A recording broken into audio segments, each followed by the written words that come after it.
حضرت عثمان غنی رضی اللہ تعالی عنہ کے نام پر بینک اکاؤنٹ اور ہوٹل۔ کیا آپ کو معلوم ہے کہ سعودی عرب کے ایک بینک میں خلیفہ سوم حضرت عثمان بن عفان رضی اللہ تعالی عنہ کا آج بھی کرنٹ اکاؤنٹ موجود ہے؟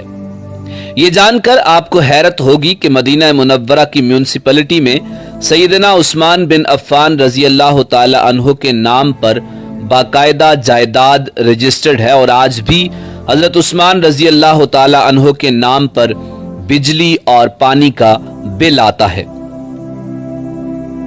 نبوت کے 13ویں سال جب مسلمان ہجرت کر کے مدینہ منورہ پہنچے تو وہاں پینے کے پانی کی شدید قلت تھی۔ مدینہ منورہ میں ایک یہودی کا کنواں تھا جو مسلمانوں کو پانی مہنگے داموں فروخت کرتا۔ اس کنویں کا نام بئر روما یعنی روما کا کنواں تھا۔ وہاں ان حالات سے پریشان ہو کر مسلمانوں نے رسول کائنات صلی اللہ علیہ وسلم سے شکایت کی اور اپنی پریشانی سے آگاہ کیا تو اللہ کے نبی حضرت محمد مصطفیٰ صلی اللہ علیہ وسلم نے فرمایا، کون ہے جو یہ کنواں خریدے اور مسلمانوں کے لیے وقف کر دے؟ ایسا کرنے پر اللہ تعالیٰ اسے جنت میں چشمہ عطا کرے گا۔ حضرت عثمان بن عفان رضی اللہ تعالی عنہ اس یہودی کے پاس گئے اور کنواں خریدنے کی خواہش کا اظہار کیا۔ کنواں چونکہ منافع بخش آمدنی کا ذریعہ تھا اس لیے یہودی نے اسے فروخت کرنے سے انکار کر دیا۔ حضرت عثمان رضی اللہ تعالی عنہ نے یہ تدبیر کی کہ یہودی سے کہا، پورا کنواں نہ صحیح، آدھا کنواں مجھے فروخت کر دو۔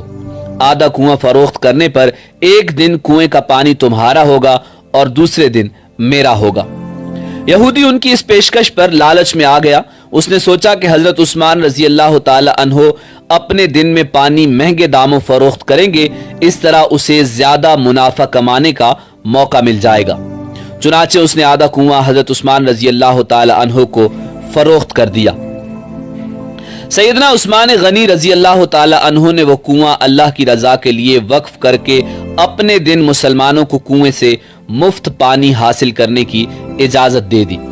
لوگ حضرت عثمان غنی رضی اللہ تعالی عنہ کے دن مفت پانی حاصل کرتے اور اگلے دن کے لیے بھی ذخیرہ کر لیتے۔ یہودی کے دن کوئی بھی شخص پانی خریدنے نہیں آتا۔ یہودی نے دیکھا کہ اس کی تجارت ماند پڑ گئی ہے تو اس نے حضرت عثمان رضی اللہ تعالی عنہ سے باقی آدھا کنواں بھی خریدنے کی پیشکش کر دی۔ اس پر حضرت عثمان رضی اللہ تعالی عنہ راضی ہو گئے اور کم و بیش 35,000 درہم میں پورا کنواں خرید کر مسلمانوں کے لیے وقف کر دیا۔ اس دوران ایک مالدار آدمی نے حضرت عثمان رضی اللہ تعالی عنہ کو کنواں 2 گنا قیمت پر خریدنے کی پیشکش کی۔ حضرت عثمان رضی اللہ تعالی عنہ نے فرمایا کہ مجھے اس سے کہیں زیادہ کی پیشکش ہے۔ اس شخص نے کہا کہ میں 3 گنا دوں گا۔ حضرت عثمان رضی اللہ تعالی عنہ نے فرمایا کہ مجھے اس سے بھی کئی گنا زیادہ کی پیشکش ہے۔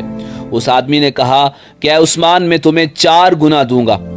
حضرت عثمان رضی اللہ تعالی عنہ نے فرمایا مجھے اس سے بھی کہیں زیادہ کی پیشکش ہے۔ اس طرح وہ شخص رقم بڑھاتا گیا اور جناب حضرت عثمان غنی رضی اللہ تعالی عنہ یہی جواب دیتے رہے، یہاں تک کہ اس آدمی نے کہا کہ آخر ایسا کون ہے جو آپ کو 10 گنا دینے کی پیشکش کر رہا ہے؟ تو اس پر سیدنا عثمان رضی اللہ تعالی عنہ نے فرمایا کہ میرا رب مجھے ایک نیکی پر 10 گنا اجر دینے کی پیشکش کرتا ہے۔ وقت گزرتا گیا اور یہ کنواں مسلمانوں کو سیراب کرتا رہا، یہاں تک کہ عثمان غنی رضی اللہ تعالی عنہ کے دور خلافت میں اس کنویں کے ارد گرد کھجوروں کا باغ بن گیا اور اسی دور میں ہی اس باغ کی دیکھ بھال بھی شروع ہو گئی۔ بعد ازاں آل سعود کے عہد میں اس باغ میں کھجور کے درختوں کی تعداد تقریباً 1550 ہو گئی۔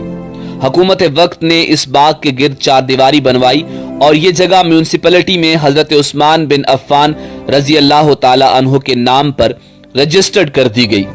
وزارت زراعت یہاں کی کھجوریں بازار میں فروخت کرتی اور اس سے حاصل ہونے والی آمدنی سیدنا عثمان بن عفان رضی اللہ تعالی عنہ کے نام پر بینک میں جمع کرواتی رہی۔